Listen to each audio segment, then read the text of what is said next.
MECs, Premier, Minister, and so on. I've never been under any investigation whatsoever. Now, because of those efforts. Now, when somebody talks about something that I have never heard before, that now let's see whether he is clean. Well, that doesn't mean that I was threatened to a point where I was, that you're putting, not necessarily in that context. But I was saying, why is Provincial Commissioner issuing that kind of warning or something? Because I'm doing a job in the belief that it is correct to do so, legally and otherwise. Why is he taking personal interest and taking personal stride on this matter? Is it because of the other thing that I'm observing? I've observed that Provincial Commissioner of KwaZulu-Natal, General Mchunu, is quite, what English word do I use, on crime intelligence in the country. He is, there's a word I wanted to use, which I think it fits in, but he is quite, he has quite a presence, more than any other provincial commissioner, on the matters of crime intelligence. And I'm observing that, and it's not according to the structure, it's not according to procedure. Head of crime intelligence reports to the national commissioner. But I listened to General Mkonazi indicating, or in the commission, talking about counterintelligence in Gauteng, intelligence in Gauteng, and then intelligence nationally, crime intelligence nationally, and then. So yeah, man, we just like that. We back, just like that. We on politically. Yeah, man. And it's like a can of worms opening up. It's like a can of worms opening up. What about the adult community where they? Personally, I feel like they all happening both at the same time, at the right time. Yeah. Because the other one, it's more focused on evidence, and then that's where, line step by step. So where they thought when Mkwana's allegations began, which this is where we felt. So there is a cartel, a whole bigger thing than we know. So they started line by line, providing evidence step by step. Who is implicated step by step? You mean which one? The Madlanga Commission. Madlanga Commission, and then the other commission. I also like it. It's also happening at this time because right now we're getting people coming to defend themselves. We're getting people like Bheki Cele there. He doesn't look fazed by any question. Yeah. Looks like a king already. And then there was Mchunu, who was just when you're given a question, he for 5 minutes. Just getting around the bush. But there's the thing. There's a reason why Mchunu was doing what he was doing. I think you can literally tell that the guy is now giving contradictory statements. Where today he said this. You remember after that, was it the July 6th or June 6th? It's this side. Yeah. Yeah.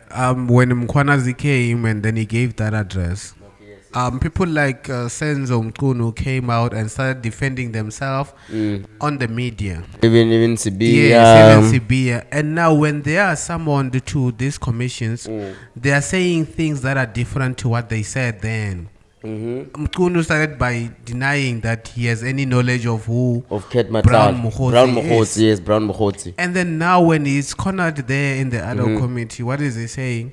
He's saying, he's a comrade, he's a fellow comrade. Yes, he's not my associate, but he's a fellow comrade. I've met him several times. But then he was even saying, I have no idea who this Brown Mokgotsi guy is. Like, but then also again, he ended up saying, like, we have each other's numbers. We call each other. Yes, and he was saying but that. Then how do you say you don't know someone you talk to on the phone? Yeah. So you understand. So you see, it's just something that doesn't make sense. So there's a whole lot of inconsistency. So okay. So first things first, we started from Mkwanazi said his story straight up. Sure. And then who else came after Mkwanazi? It was Masemola. Masemola came through. Yes. A little bit shady, but he stated his facts. Sure. Sibiya came through. Hi, bro. You could tell that man must go to jail. Bro. He doesn't state facts. He hits around the bush, and it's like he's inconsistent also. You see the problem with Sibiya as well. It's the same problem with Mchunu. And the one thing that I picked up between the two gentlemen is Sibiya lies, ne? But he's not confident in his lies. Mchunu, in the other hand, he tries to confuse you with the lies. Make them long. The problem with I think let's take it back to what he said. I think when he was asked if the president agreed, Sure. because he was asked about consulting, bruh.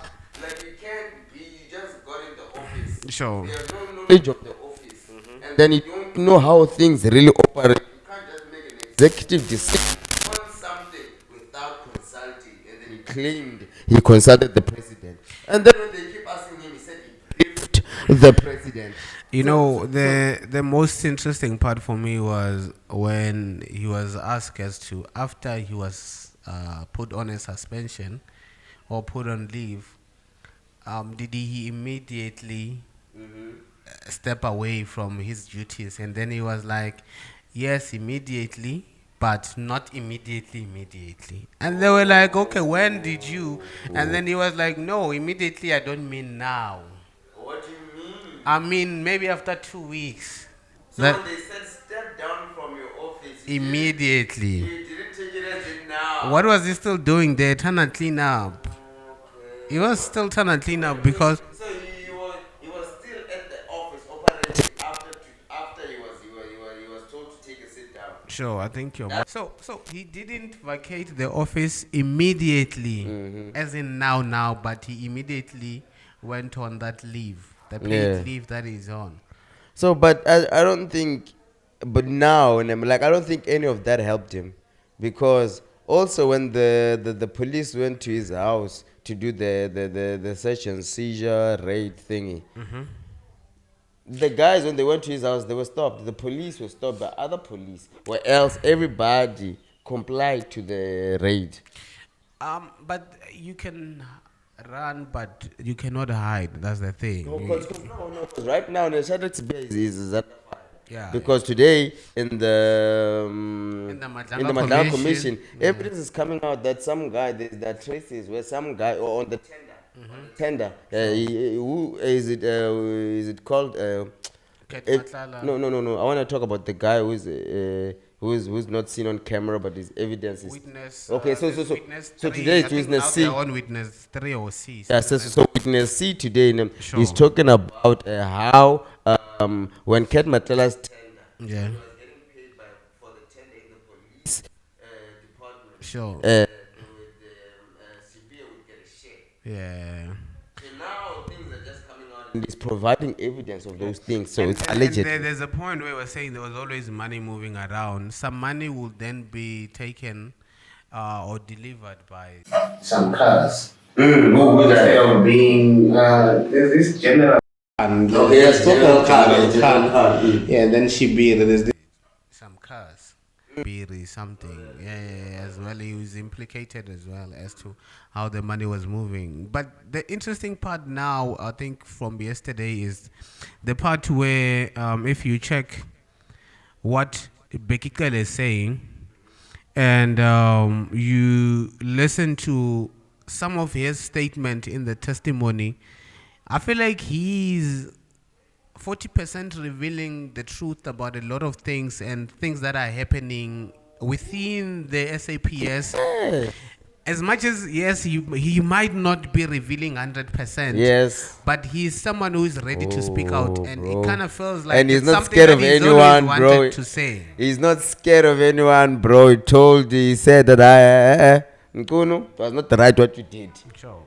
Doing immediately disbanding, that was wrong of you. And also the part where they say this task force was established by the president. Yeah. So how then do you disband it and then afterwards brief the president of the disbursement. You know what happened? Instead of first consulting, because if you are consulting, it means you still need guidance on what to do. Apparently. But if you then send a letter and then go afterwards and say, I have done this, that's not consultation. Let me show you what happened, bro. Apparently what happened was the president created a structure, a committee. Sure.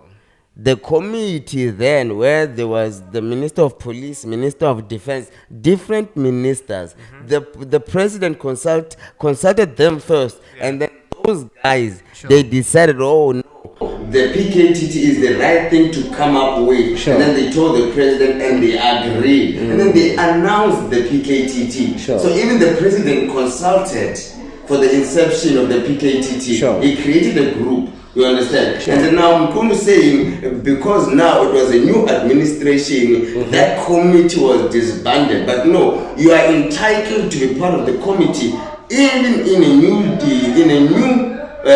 ministerial position. Yes, in a new administrative position. So when you are Minister of Defense or Minister of Police, that comes with the package.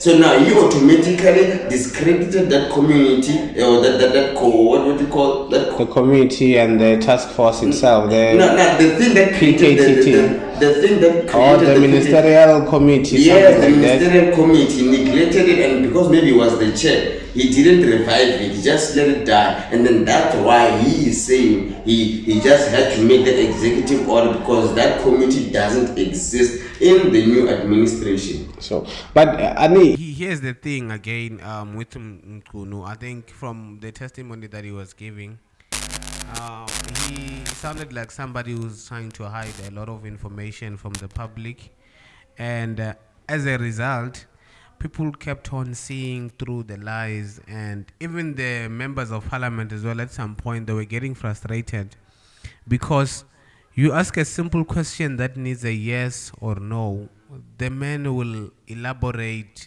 something for a very long time when you could have given a simple answer, yes or no. Did you consult the president before disbanding the PKTT? And then he will tell you, I went to a meeting with Mchunu because he is appearing to be dishonest in his answers, and Sibiya as well. Sibiya is just one guy who's not even well articulated, which kind of makes it worse. It's like when you're trying to lie to people in a language where, first of all, English is not our home language, and again, you are not well articulated where if you want to put a point, something in a certain way, you kind of struggle as well. Maybe English, but also because you are lying at the same time. Yeah. No, the thing is, Mchunu is focusing on whether it was legal or illegal in terms of disbanding the PKTT. Mara, the guys, he doesn't see that he might have done wrong things. Not asking for advice, because right now, though this whole thing started because of him disbanding it immediately, and then now the only reason was, and this will come back to Bheki Cele what he said yesterday. This only because now the PKTT was approaching to discover the biggest scandal about the cartel, and then now and also the Tembisa hospital, and also the Tembisa hospital. Something but then Bheki Cele said now okay, Sibiya and Mchunu were talking about a letter that talked about disbanding the PKTT. Now Bheki Cele yesterday came through and said that in 2023 a conclusion to this matter that the PKTT should not be disbanded was reached, and there is a letter for that. So now he came in and just took a letter from before and not consult and decided on his own to disband it. Now, what caused that agency? Now, that is the main point. He was thinking, maybe it was not illegal for him to disband it, but what caused the agency for him to disband? That's where we're at right now. If you recall, initially there were some messages that were moving between Muhotsi and Ket Matlala. You remember when Muhotsi sent some messages to Ket Matlala to tell him that those PKTT guys who came to your door to search and what, they will bother you no more. Yeah, I they've spoke already to the been- minister and Yeah. then he says it's final, it's done. They have disbanded though, they're going to deal with them. So you can see that it goes further to say, as much as he had to disband them immediately, it's because there were certain investigations. Remember, there had to be certain dockets that had to As for the magistrate, for the investigation. Pretoria. And then why then do you do that? It's because then you are trying to protect certain individuals who were implicated into those cases and who were almost this close to being arrested. And you can see your KT Mulife, the guy just got bail. And allegedly they're saying there was some brown envelopes that are moving. I remember witness 2. Witness 2 was saying there are always 3 envelopes that are for the magistrate, for the investigating officer, and things like that. Yeah, you know the thing is, with Mchunu, he clearly doesn't see how he is implicated right now. For Sibiya, it's now game over. I really wish for him now that is it the Matlanga Commission where they are taking out the evidence. Now, when it is time to go to the Matlanga Commission with all these evidences, all these people who have said that yes, there are traces of money coming in from Matlala to you, this and that, allegedly, this and that, this and that, this and that. When it's time for him to answer to that, I think it will be game over. And it's good that he first answered to politicians who cannot will just say, no, you are unfit to hold office. We vote against you holding ministerial positions and things like that. But right now, to the criminality, that's where it's gonna get it burned. It's gonna burn, bro. Someone was saying, I think Natim Tetwa beat these guys to that, to how he was announced to have passed away because that was gonna be the easy way out for a lot of these guys who are now even implicating themselves even more in the commission, because you don't have to account for anything. You are dead, right? A dead man accounts for nothing. A dead man, bro. Like I feel like with Nadim Teto, I still stick to my gun. I feel like he got killed. That's my point of view. It's possible. So like the allegedly is that he killed himself, but I don't believe that. That I have the right to believe that. So I feel like other people, if maybe this commission and the ad hoc committee is gonna keep on exposing people, maybe more people will die. Because right now these witnesses don't want to be seen on camera because their families are under danger. But you know, there was this other witness. I think it was witness 2. He even broke down while giving a testimony, man, when he said that there are a lot of rot. There's a rot in the investigative teams, crime intelligence, SAPS, where the criminals have infiltrated it to a point where they can pay anyone to give them information about anything that is happening in SA, how things are moving. And that is very dangerous for the security of the country on its own, because we are giving access and authority to these criminals. Bro, like I want to tell you, when you talk about that, bro, like I don't want to mention a name. Might find that I'm implicating myself, might find myself fuck around and die, but there was once a big panzul, a big G. You know, this guy, SBV heisting, rhino poaching, all those stuff, bro. Now, this guy was said that in all the police stations around Mpumalanga, he had people. So now, with everything that is done, his guy gets arrested. He has info. Files will go missing. People will get out of jail. That's how money is. This guy was once found with maybe 10 tanks filled with money.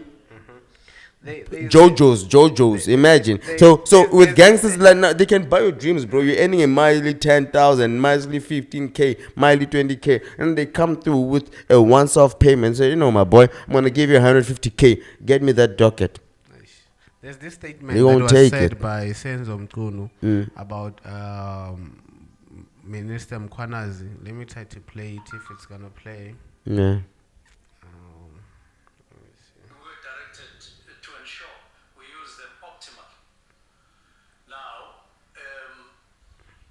I have never tried to do, I've always made an effort throughout as MEC, as Premier, Minister, and so on. I've never been under any investigation whatsoever. Now, because of those efforts. Now, when somebody talks about something that I have never heard before, that now let's see whether he's clean. Well, that doesn't mean that I was threatened to a point where I was, that you are putting, not necessarily in that context. But I was saying, why is Provincial Commissioner issuing that kind of warning or something?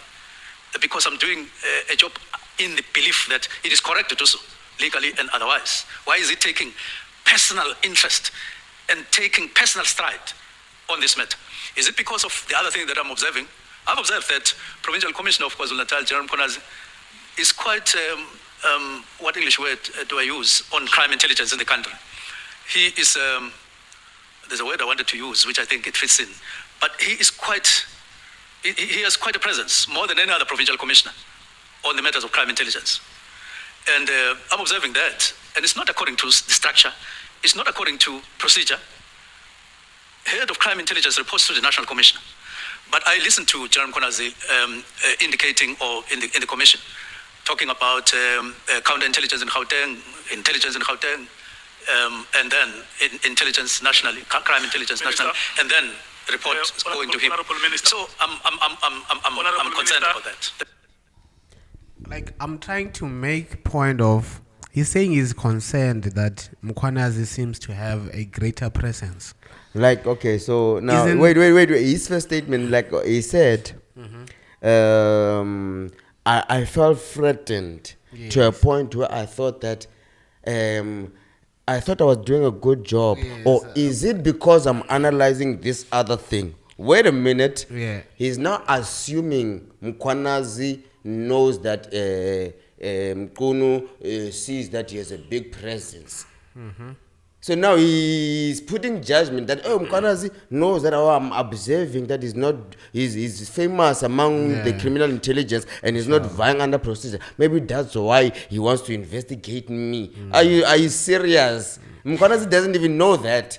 His point was that point of entry of Mkwanazi, leave the PKTT alone. Sure. If you go, you can come for me. My point, I want to fight you because of the PKTT. And here's the thing that I'm saying, it's something that is very worrying when you hear a minister saying somebody who's supposed to be doing their work as a police officer, making sure that the country is safe, that you are concerned about the presence that they have. And probably he's referring to the presence where Mkwanazi is feared in KZN. Yeah. Criminals are scared of him. Yes. Even the taxi mafias are scared of him. Yeah, they're scared of him, bro. So even him, he's saying, I kind of felt threatened. How are you threatened when Mkwanazi is also doing his job? He's doing his job, a policeman's job. And if you feel like there is a certain rank where he is kind of skipping a rank, you're not the one who's supposed to be worried. Those people who are his seniors are the ones who are supposed to be worried. The National Commissioner is the one who's supposed to call Mkwanazi to order and say, you cannot jump this level. Nah, the problem... But as a minister, you are coming on and saying just because you are taking away something that they are working on, they're not supposed to be worried. They're supposed to be worried. The problem and you know why he's saying that? He's saying Mkwanazi sent him... he's saying Mkwanazi sent him a message. And then he's saying the message was, if you have nothing dirty or you have nothing that you are hiding, you are clean. Go ahead and disband. It's not going to count. It's just going to have that red thing. Yeah. So it was like, Mkwanazi was like, if you think you are clean, minister, you can go ahead and disband the political killing task team. Yes. And that's not a threat. If you are clean, why are you scared? Why then do you feel threatened? But now, as him as the Minister of Police, so every policeman is under you. Now, when you feel like, okay, this young man has guys above him, Sure. and I feel like he's veering out of line. Why don't you call a meeting between him and his seniors and try to address the matter? That's the thing. My nigga doesn't know consultation. He doesn't- thinks and he thinks he's the doesn't smarter consult, he guy. briefs. And he doesn't consult. He briefs. So he calls briefing a Hey, consultation. yeah. So actually, what this has proven to me, Minister Mchunu is not fit to be a police minister. We deserve better as a country. We deserve someone who has at least knowledge and understanding of how the procedures go in the ministerial positions of the police officer. That's even Bheki Cele. Like, I don't know whether Bheki Cele is innocent or guilty, but the way he's putting out evidence, the way he's sincere to his knowledge or understanding of procedures, makes me believe in what he's saying. Yeah. You understand? Maybe it might be implicated later on, but so far what he's saying in terms of how ministers should behave, I think Bheki Cele has a better idea than Senzo Mchunu, who doesn't even consult. And another bothering and worrying thing was when I think it was Cele, he said that these private securities are taking members who are special task force trained from the SAPS, which is very worrying because the government spends a lot of money to take these guys to that kind of training where they become special task force or they be part of the special task force. The training is rigorous and it costs a lot of money because he said to train one special task force officer you have to spend close to $1 million or 1.5 million. And when they come back, because the state is unable to give them that good money, and if you check the criminal or the criminal environment, there is no budget for crime. All the money is dedicated to that. Still use the money to go and steal more. Still use the money to go and steal more. So these task force members are able to be given whatever amount of money they want to leave the SAPS and go into the private field. No, like I used to love movies. That's what movies about. Sure. Majority of the movies that I watched in terms of road police. Sure. I used to see a whole lot of even soldiers. Sure, I've seen that too. So soldiers. So a private company. If the president will want to hire a private company, I'm probably in my private company, I will have experienced soldiers. Sure. Who don't feel like the government is paying them enough. Sure. So now these soldiers, I will have soldiers, special task team forces, all these guys. Now others will go to the president, others to the minister, but others, I'll say, my guys, you know AK-47s. You all been in the jungle. Yeah, you've killed people before. You've killed people before. Now here's an SBV. I have info. Yeah. It has 20 million in the tank. Yeah. Now you guys are soldiers, bro. Go get that money like you're going to save a hostage, a South African hostage. They're going to go there, get the money, and come back. So it kind of makes sense why we've been And then having so many heists. normal policemen are going to really fight against experienced soldiers. Normal police, normal policemen, you're talking about those ones who are getting there through bribes and all that. No. I mean, those ones who can't even run. I mean, those police who can't even run to save their lives. Yeah, Do you bro. think they're going to fight a special task force trained officer? Can't, bro. Others are military trained. That's the military, bro. That's the thing. Bro, they know how to break an AK apart and put it back together. Nigga, what? So of course, very like I just feel like the government just need to scrutinize, man. Like no, man, the government just needs a reshuffle. The government needs a reshuffle because my problem. That's why I also wondered in terms of that guy who we talked about the other day, a podcast. That guy was drug busting in the hood. Golani. Sure. My problem with people that maybe didn't study politics or